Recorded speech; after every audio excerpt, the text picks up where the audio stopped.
y continuamos con la lección 22, involución.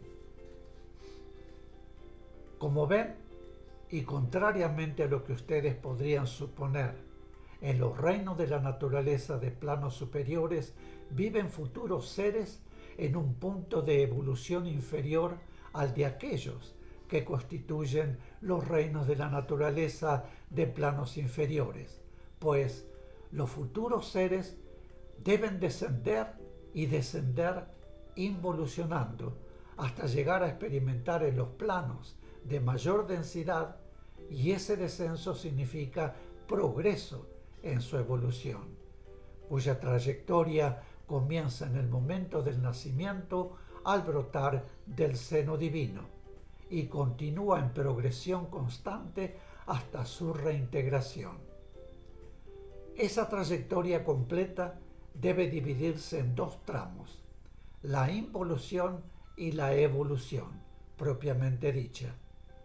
Y la primera, o sea, la involución, significa descender progresivamente a planos cada vez más densos, y en ese descenso el futuro ser llega hasta los planos inferiores, los planos físicos, hasta terminar sus experiencias inconscientes.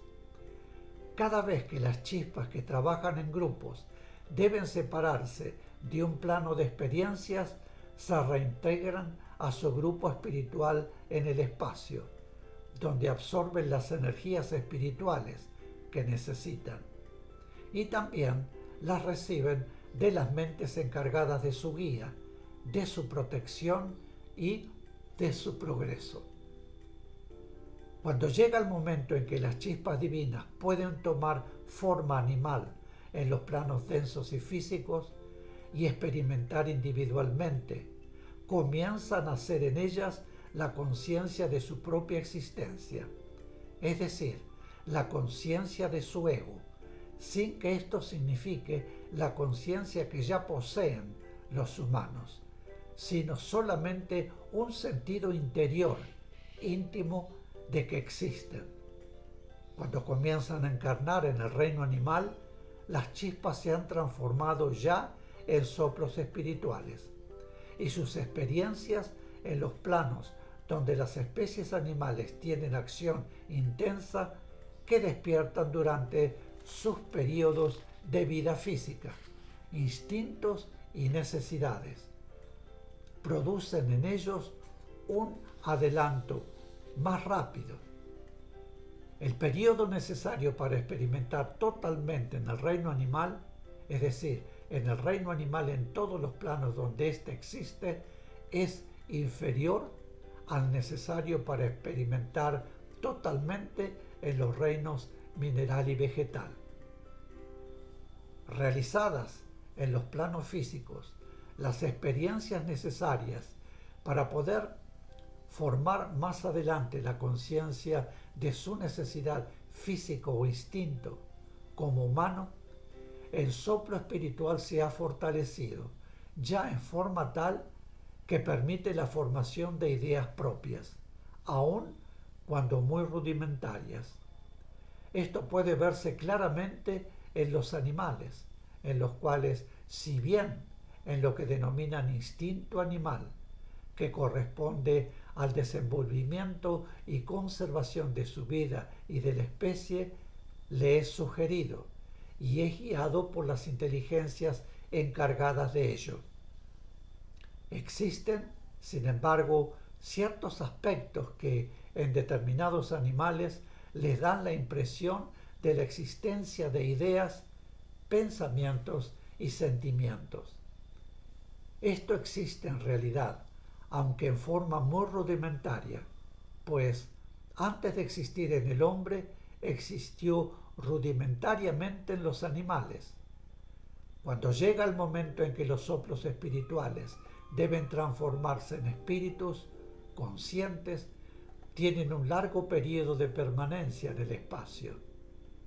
Durante ese periodo, los soplos espirituales quedan en un retraimiento interno, en el cual van actualizando y catalogando todos los conocimientos adquiridos durante su larga trayectoria involutiva.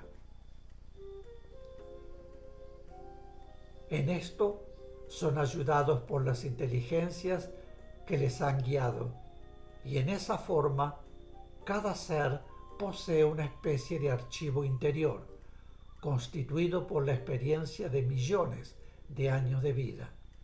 Si bien consciente que el espíritu lleva ya a su primera encarnación humana y que constituye la base de su conciencia.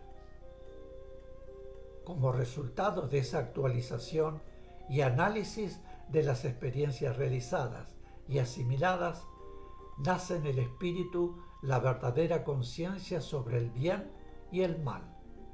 Esto es posible por cuanto durante su larga trayectoria involutiva anterior a la encarnación humana, la chispa divina y luego el soplo espiritual no solo transitó por los caminos buenos, sino que bajo las formas vegetales y animales transitó también por los caminos aparentemente malos.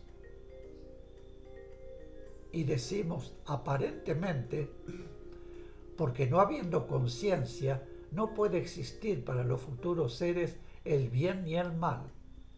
Pero las experiencias deben realizarse y todos los seres, para llegar a obtener en sí mismos el conocimiento del bien y del mal, necesitan haber transitado por ambos caminos, pues aun cuando lo hacen inconscientemente, esas experiencias son, en su momento, actualizadas y asimiladas como base de la conciencia definitiva del espíritu, al comenzar sus encarnaciones humanas.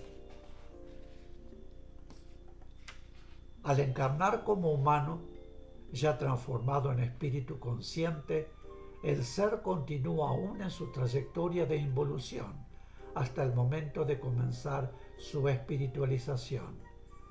Porque el ser humano es superior al animal solo por el espíritu que contiene, pero la etapa involutiva termina recién cuando el aspecto espiritual del hombre ha adquirido en él el punto de preponderancia que determina el comienzo de la espiritualización, que marca el comienzo de la nueva etapa, la etapa evolutiva propiamente dicha.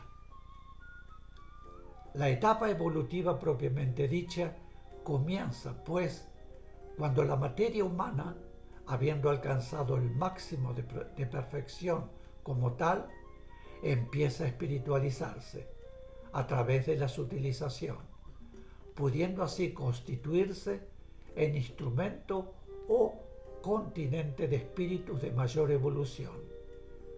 Todo esto significa que la actual materia humana, aun cuando perfecta en sí misma, responde aún a la etapa involutiva del espíritu. Sin embargo, deben saber que el momento actual de la evolución en su planeta está determinando ya el comienzo de esa sutilización en la materia.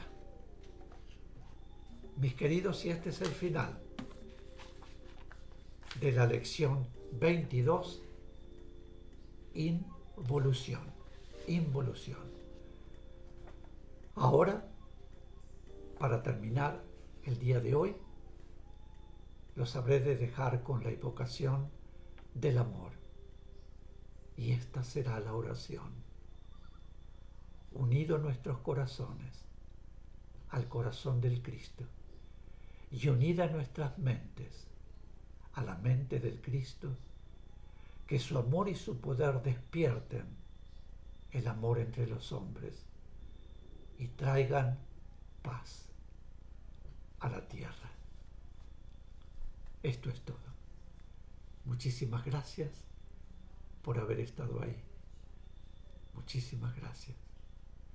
Nos veremos muy pronto para continuar. Hasta siempre.